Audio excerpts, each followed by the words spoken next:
Today on Inside the Issues, we talk to Mark Sedra on Afghanistan. Welcome to Inside the Issues, a podcast of the Centre for International Governance Innovation in Waterloo, Ontario. I'm your host, David Welch, CG Chair of Global Security at the Balsillie School of International Affairs. Each week, we will be talking with people who are at the forefront of research and analysis in various issues of global governance, including global political economy, environment and energy, development, and global security. Our guest today is Mark Sedra, a CG Senior Fellow and also a Research Assistant Professor of Political Science at the University of Waterloo. Welcome, Mark. Thanks for having me, David. Thank you for joining us. Today we're going to talk about Afghanistan, and you are, of course, Canada's foremost expert on the area, so it's a great privilege to have you with us. Let me begin by asking you, first of all, some background questions. Why are we in Afghanistan? Well, I mean, we initially entered Afghanistan after the 9/11 attacks on the United States, and we have to remember that 24 Canadians were killed in those attacks. We joined the international community, which almost unanimously condemned these attacks, and this was the initial intervention in Afghanistan was UN mandated by NATO as well, and we were supporting our number one ally in the United States. This was a legal and just war. And we intervened to remove Al-Qaeda from Afghanistan. The 9/11 attacks, all of the attackers, the hijackers, received some training in Afghanistan. The operation itself was partially planned in Afghanistan. This was Al-Qaeda's main base of operations. They even had strong links within the Taliban state. So they were well entrenched in this country. So the goal of this operation was to remove Al-Qaeda and remove its Taliban backers from power. And Canada joined that mission. Now, the mission has changed a bit since then. Yeah. That was 2001. Mm-hmm. How would you characterize the mission now? Well, I think over time, the different allies engaged in Afghanistan, particularly the United States, came to the conclusion that you couldn't stabilize this country, that you couldn't prevent Afghanistan from once again presenting a threat to the international community, either as becoming a sanctuary for terrorists and militant groups or a source of narcotics for the world market, unless you were able to build a functional state. So initially, when the United States intervened in Afghanistan, and I've spoken to some of the first soldiers and CIA officials and so on who hit the ground, they were told not even to use the language of nation building or state building. They were there for a military operation to remove the Taliban, Al-Qaeda, and then to leave.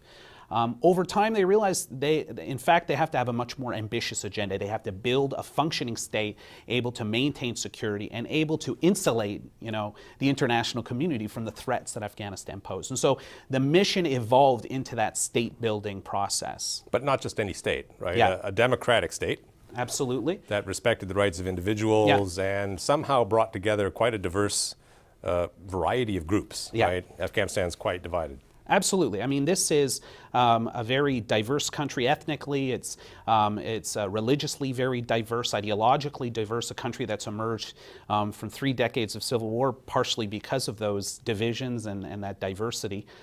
So this was, you can't imagine a more difficult state-building case. I mean, as I said, a country that just emerged from a brutal civil war, one of the poorest countries in the world. The most recent UN Development Index ranked Afghanistan as the second poorest country in the world, and according to its own indicators, the poorest outside of sub-Saharan Africa. It's a country that's in a very bad neighborhood with weak states, rogue states, so to speak, on all of its borders. And it's a country that doesn't have a great deal of a very strong resource base to draw from in order to facilitate stabilization. So it was, from the very beginning, this was about as difficult a case as you can imagine for the international community. So who was optimistic? Who thought this could actually be done? Well, it's very interesting you say that because, and even most Afghan and Western officials admit that there was initially a naivete about the situation in Afghanistan, in some ways similar to Iraq, in that in Iraq, of course, the naivete was that all Iraqis would come into the streets and support a Western intervention. Of course, that didn't happen that way. In Afghanistan, the belief was somehow the Afghans' desire for peace, and there was legitimately and still is a strong desire for peace after so many years of war, that somehow that would solve all of the security problems. There was also a naivete concerning the amount of resources that would be required to reconstruct, as I said, one of the poorest countries in the world, a country that never really had a functioning state, where the infrastructure is completely destroyed in most parts of the country, if it ever existed. So to rebuild that sort of state, it's an immense, it takes immense amount of resource. And so there was really, that was severely underestimated. So I think from the very beginning, there were sort of false assumptions and false optimism about what you could accomplish in Afghanistan. And how much of the problem was the fact that Afghanistan doesn't have a history of being friendly to outsiders, especially well-armed outsiders? Yeah.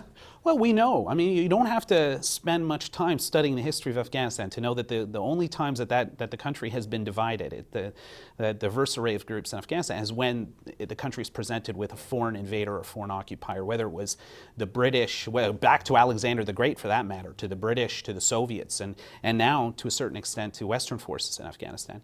So I think that this has always been one of those unifying factors and was one of those wild card issues that I don't think the international community considered properly. Right. Now, you and I have actually spoken before, and I remember being struck when we spoke that you were one of the few people who wasn't obviously pessimistic, this cannot be done, or obviously optimistic, it's just a matter of time. You were always willing to entertain the possibility that this could work. Where are you now? Are you still? Yeah, well, I mean, I've always said that I am cautiously optimistic. Now I'm a little bit more pessimistic, and I'll tell you why. I find talking to my friends and colleagues in Afghanistan, people who actually were in Afghanistan throughout the entire Civil War period, people who have endured the oppression of the Taliban, now are talking about leaving the country and trying to find their way out. And their belief is that if the Western states, and perhaps there's a degree of naivete there, that the belief that Western states with all their money can accomplish anything. But if they can't solve the problems of Afghanistan, who can? And so maybe it's time to leave. So you see that Afghans who supported wholeheartedly the international intervention have lost faith. And that is a common theme that you hear in Afghan society, that for so long, one of the big strengths of the intervention in Afghanistan is it had the consent of the Afghan people. Well, now many Afghans are either sitting on the fence or are starting to turn against the international engagement. So I think that, to me, that loss of consent is one of the most disturbing things. We've also seen the security situation continue to deteriorate, and we haven't seen the international community really show the necessary resolve to see this mission through. One of the big problems is, and I mean, you know this as well as anybody studying some of the different peace-building missions around the world, that the international community doesn't always have, our democracies don't always have the attention span that's needed to actually succeed in implementing these long-term cases of peace building and state building. And Afghanistan is no different. I think, no matter, even if all the conditions were perfect, this is a generational project to rebuild and to build peace in Afghanistan. So 10 years, we're still at, we're only entering maybe the intermediate stage of this process. And so, but yet we as foreigners expect this to be accomplished already. And that's why you see the Western states wavering in their commitments. And this just is not good for the future of Afghanistan. If countries like Canada, countries like the Netherlands are leaving, this is sending a shockwave throughout the international community, and many are going to follow suit. Now, you didn't say you're entirely pessimistic, right? You said you're a little bit more pessimistic. So what's the ground of your optimism at this point? Well, I think, you can't deny that progress has been made. Despite the fact that there's been some fraud in the elections, elections have been held in Afghanistan, 2 presidential elections and a parliamentary election. One of the most liberal constitutions in the Islamic world has been passed, which provides fundamental protections for the Afghan minorities, for Afghan women, and so on. You've seen the flowering of civil society. It's amazing. I mean, shows like Afghan Idol. I mean, the media is flourishing. The private sector. I mean, when I went into my first trip to Afghanistan in 2003, Kabul was, still there was nothing much there. Now you have shopping malls being built. You can see the private sector booming. It has its first billion-dollar company. So, I mean, there's a lot to point to, not to mention the fact that millions of children are going back to school. including girls. So I could go on and on. There are a lot of positive development indicators to point to. So there is grounds for optimism. And I think that if the international community is to see through their commitment, and there are certain things that have to be done, however, to succeed. Number one, they have to at some stage, and they are already beginning this process, talk to the Taliban, because there is no military solution to this conflict. All right, well, let's follow up on that in a minute. We'll take a short break and be right back. Yeah. You're watching or listening to Inside the Issues, a CG Online podcast. You can find us at cgonline.org, on Facebook, on Twitter, and on YouTube. And I'm back with Mark Cedra. Let's pick up where we left off. You said a little bit about the signs of progress. One of the areas that you focus your own research on is security sector reform. Absolutely. Would you say that there's been progress in that area? Yeah. There has. We have seen, particularly the Afghan National Army has made significant strides. They are seen from all accounts, from many Afghans, as a positive symbol of the growth of the Afghan state and of the country. They aren't as affected by corruption as many other institutions in the state, and they've shown themselves to be reasonably effective in combat situations. So that's been a very positive. Their numbers aren't as high as people would like, and certainly they aren't able to undertake full-scale operations without coalition support, but they're making major strides. So the Afghan National Army is one of that's right. So let's talk a bit about them. Now, how representative are they nationally? Are they from all ethnic groups in all regions, roughly equally? This is an important point. That for the most part, there was very strong efforts made to ensure that it was broadly representative of the range of ethnic groups in Afghanistan. But in reality, still, the majority of the officer corps are Tajiks. And so there is a great deal of disillusionment among some groups that feel underrepresented, particularly in the leadership caste of the Afghan National Army, like the Hazara, the Shia group in Afghanistan, who feel that simply that they don't have an adequate share of the leadership of this new structure, which is going to be so important for stabilizing the Afghan state. So that is a pressing problem that has to be addressed over the long term. And is that also reflected in governance structures, in the bureaucracy and the positions of high office and various ministries? Less so now. In the beginning of the reconstruction process, particularly just after the Bonn Agreement in 2001, 2002, you saw that Tajiks took control of the main power ministries in the state. The Tajiks, of course, were the predominant group within the Northern Alliance, which allied with coalition forces to overthrow the Taliban. So they were in a position to assume a great deal of power within the new Afghan state, and they did. Now, over time, you've seen particularly greater representation of Pashtuns within the state, as well as many other ethnic groups. But there still is underrepresentation of some groups, particularly, as I said, the Hazara, the Uzbeks, and a few other smaller ethnic groups still complain of underrepresentation. Right, and where do the frontline soldiers come from? How are they attracted to the Afghan National Army, and what motivates them? Why do they fight? Yeah, I mean, many of them are joining to get stable employment. One of the things that the international community, in conjunction with the Afghan government, have done over time is raise salary, create benefits that would make serving in the army very attractive.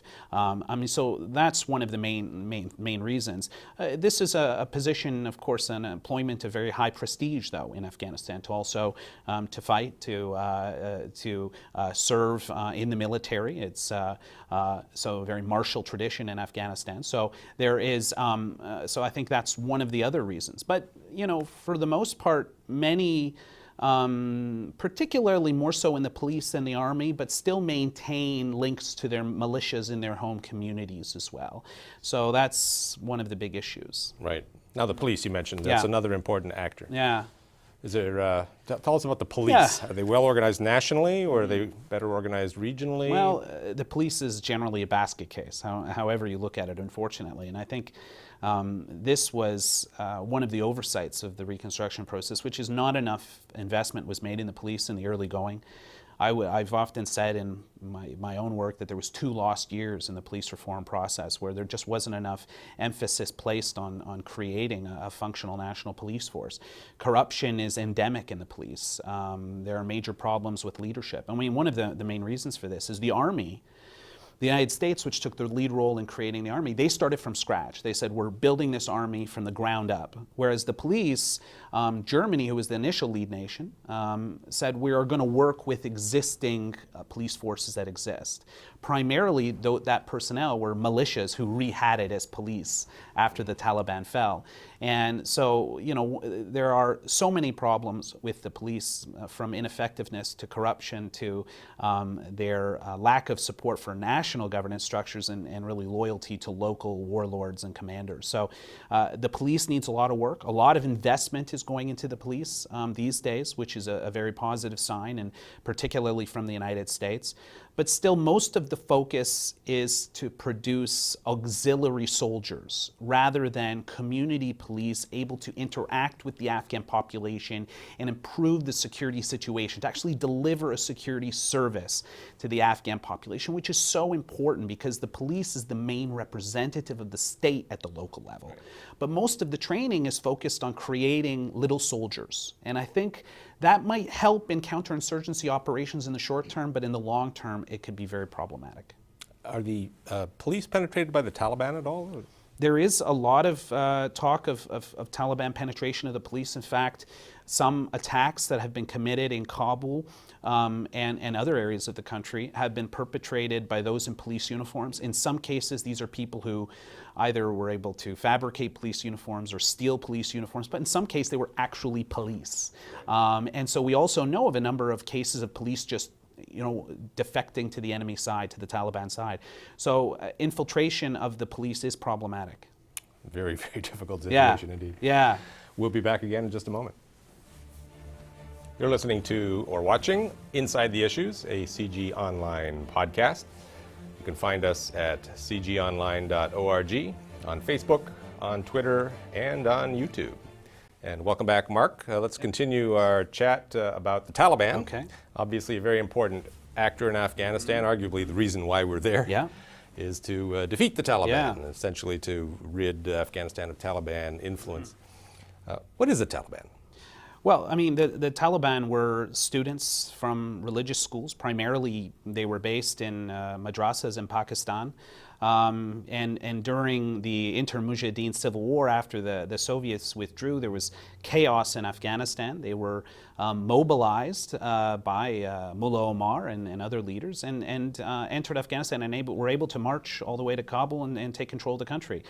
Initially, the Taliban were welcomed by many Afghans because they were providing a degree of stability and security during a very chaotic period where warlords took control of vast areas of the country where there was high levels of criminality and insecurity. So initially, they were welcomed. Mm-hmm. And they were very largely people who'd been at the forefront of the fight against Soviet occupation of Afghanistan. Some were. The leadership were, but many others were youth who didn't necessarily take part in the jihad, but were, of course, influenced by those who did. But they're overwhelmingly Pashtun, is that right? Predominantly Pashtun, although they have some influence in some of the other ethnic groups, but predominantly this is a Pashtun movement. Mm-hmm. And how would you characterize the connection between the Taliban and Al-Qaeda? Yeah, well, the Al-Qaeda formed a relationship with the Taliban early on. They actually took part in some of the battles that would lead to the Taliban taking control. And Osama bin Laden and his movement eventually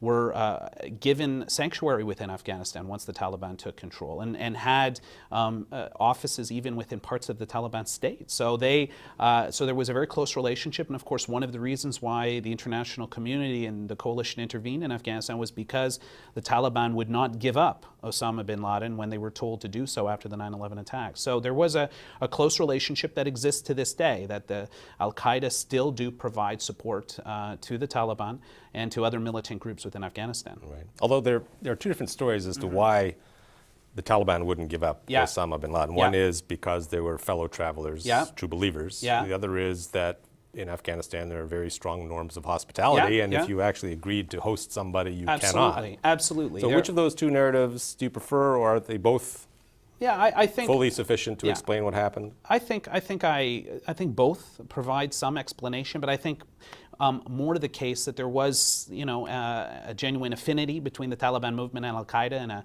and some common values and beliefs there that would prompt them to maintain that connection and still to provide some sort of cover for them. But you can't deny some of these cultural motivations as well. Right. Yeah. Now, some cynics would say that we actually did a very good job in flushing Al Qaeda and the Taliban out of Afghanistan, and we flushed them into Pakistan. Yeah, well, absolutely. I mean, there are those who say now, I think it's a bit of a stretch, but that Al Qaeda is completely gone from Afghanistan. And it is true that most of Al Qaeda simply picked up and took their shop to Pakistan. And are in the Pakistani tribal areas, most likely the federally administered tribal areas. And we know that the Taliban leadership, Shura, operates openly in Quetta of Pakistani Baluchistan. If you believe the Afghan intelligence service, they have their phone numbers, they know exactly where they are, they attend weddings, they are out in the open and have links with the Pakistani security apparatus. So we know where they went, but Al Qaeda still has operations within Afghanistan, and we know that some of the attacks and some of the militant attacks that have been perpetrated have had the fingerprints of Al Qaeda. But how do you Taliban-proof or Al Qaeda-proof Afghanistan if they've basically temporarily relocated to Pakistan and in theory can just go to ground and wait until the West loses its nerve? You hit the nail on the head, David. I mean, no counterinsurgency in history has been one where the insurgent actor enjoys an external sanctuary, foreign sanctuary. And the Taliban are fighting the long war. I mean, there's a phrase that the Taliban have adopted from the Mujahideen days where they say, and substituting America there, but they say America has the watches, but the Taliban has the time. Right. So America might have the technology, but this is our homeland, and we are going to fight the long war, and we will prevail. So that's what the Taliban are saying, and that strategy so far has been quite effective. Right. Well, that seems to have been what happened in Vietnam Absolutely. in the 1960s and 70s. And absolutely. What happened also in Afghanistan in Should be no mystery. 1980s. Yeah. Right. Yeah. Well, let's come back in a moment and talk a bit about Canada, specifically Sure. in Canada's role. You're listening or watching to Inside the Issues, a CG Online podcast. Once again, you can find us at cgonline.org, on Facebook, on Twitter, and on YouTube. Mark, let's talk about Canada and Canada's role in Afghanistan. We aren't the biggest fighting force in Afghanistan, but many people would say we are probably the best. Is that your view? Well, I mean, I think we've done exceptionally well in the most difficult part of the country, in Kandahar. And we have suffered a disproportionate number of casualties. Over 150 Canadians have died in Afghanistan. And soldiers have died in Afghanistan. And so we've paid a very high price for our contribution to the Afghan rebuilding effort in this war. So I think Canada has done an exceptional job, and this has been recognized by the rest of the international community. And that's precisely why our NATO allies were so worried about the announcement that Canada would be leaving, and why a great deal of pressure was placed on the Canadian government to ensure that they would remain in some capacity. Right, but arguably we've done our part. Right? We are not the largest NATO country by any stretch. Absolutely. As you say, we paid a disproportionate burden. Yeah. What's the argument for sticking around longer? Well, I mean, there are a number of arguments that you could use. Prime Minister Harper has used the argument that, we would be leaving this job half done. That the reality is that the goal is to leave Afghanistan when the Afghan security forces are capable of taking on responsibility for the security situation. And they're not at that stage, and it'll be a number of years before they are. So there is also a major need for trainers and mentors in the Afghan security force training and mentoring process, and so Canada is in a position to contribute to that. I think another reason, of course, is commitment to our allies, that that our allies are going to remain in Afghanistan, the United States in particular, and so we have a role as an alliance partner, as a member state in NATO, to continue to contribute where we can. Now, we have done our role as a frontline combat force, and it's time to move on from that, but I think we have the capacity, and we certainly have the experience in Afghanistan to make a major contribution to the training effort. I know we talked a bit earlier about how Afghanistan is not historically friendly to outside forces. Are we an exception? Do Afghan people look relatively favorably on Canadians, or is it difficult to say? I'd say that that's often overstated, that we Afghans make a distinction between Canadians and Americans or Canadians and British. I mean, not to say Afghans are very politically savvy, and many would, but for the most part, they identify many of the foreign soldiers as particularly from NATO states as one group. So I think it would be a little much to say that we are viewed differently, although in some cases we will be. What happens if we fail? What happens if the mission just goes badly or we lose the will? This is what really concerns me, because when the international community intervened in Afghanistan in 2001, the Taliban were close to taking full control of the country. The Northern Alliance didn't really have the capacity to resist the Taliban and to engage in the type of all-out civil war that led to such destruction in the country during the Mujahideen civil war and during the Soviet occupation period. Well, now what essentially has happened is over the past 9 to 10 years, the Northern Alliance have been able to rebuild their military capacity. So if the international community were to withdraw, we wouldn't see the Taliban take power in Kabul right away. We would see another civil war, is my view. And we would see a very brutal civil war where all of the neighboring countries, Pakistan, Iran, India, Russia, China, the Central Asian states would all have a player, and they would all have a stake in this conflict. And so you would see the reemergence of a very destructive proxy war that could kill tens of thousands of people or more. In my view, that is the worst case scenario, which is not outside the realm of possibility. And would it also be true that the Taliban and Al-Qaeda in Pakistan would then move back into Afghanistan largely? You could see that situation arise where Afghanistan once again, that a vacuum is created within the country which will be filled once again by all sorts of transnational terrorist and militant groups, which would set up shop and have a very convenient base with which to launch operations regionally and globally. Right, but before the American surge, some of the people who argued against it in Washington said, actually, that's a better situation than what we have now, because at least they'd all be in Afghanistan. Yeah. And at least we could, from a distance with Predator drones and so on, from time to time, keep them off balance and on the run. But we wouldn't have a situation where we have potential terrorists with nuclear weapons actually camped out in a nuclear weapons country, namely Pakistan. So that may sound cynical, but is there any merit to that view, that it's actually better if we're out, they're back in, and we can do containment from the outside? I mean, I actually have to admit I haven't heard that one before. That's very interesting. I mean, I think it's, I could very much picture some people I know in Washington deploying that argument. I think, of course, you don't consider the humanitarian consequences for the Afghan people. We knew Al-Qaeda was in Afghanistan prior to 9/11, and it's not like we were able to control them or to disrupt their activities very well, despite the use of cruise missiles and Although it's CIA also not like we cared very much. That's true. That's true. And it's not to say that if some Al-Qaeda and Taliban return to Afghanistan that they won't also have a stake in Pakistan. So it's not like they'll leave completely Pakistan. And we've seen, for instance, a new movement emerge in Pakistan, which is a branch of the Taliban, the Pakistani Taliban, separate from the Afghan Taliban. So it's not like you would see the de-Talibanization of Pakistan if the Afghan Taliban were to return in Afghanistan. So, right. Yeah. Solving one problem creates another. Exactly. So often happens. We'll be back again in just a minute. You're watching or listening to Inside the Issues, a CG Online podcast. You can find us at cgonline.org, on Facebook, on Twitter, and on YouTube. Welcome back. We have just a few minutes left. Mark, I'd like to take the opportunity to pass on a question from one of our viewers, Stephen Seidemann in Montreal, who'd like to know that if Canada is going to stick around and continue in a training capacity, are we going to be doing basic training, which anybody could do, or are we going to be doing advanced training of the kind that only Canada can do? Well, it's not entirely clear yet. The Canadian Force and the Canadian government haven't fully outlined where the Canadian trainers are going to go, although there is some talk that it might be between 600 and 1,000 personnel might be sent in some training capacity.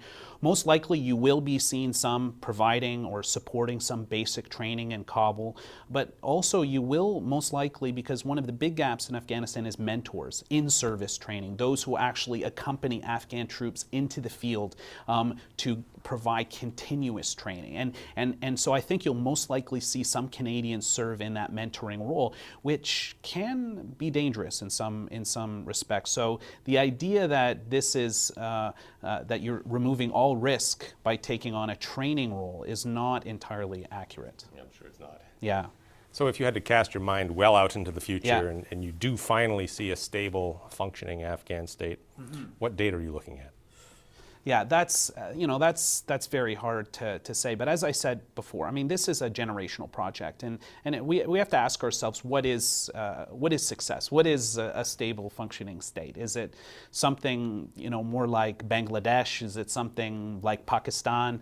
So I think regardless of how you look at it, in terms of having security forces that have a reasonable monopoly over the use of coercive force, a government that's able to provide the very basic public goods to the population, I think we're still talking about 5 to 10 years out of international assistance. But still beyond that, you're going to need international support and development aid for some time.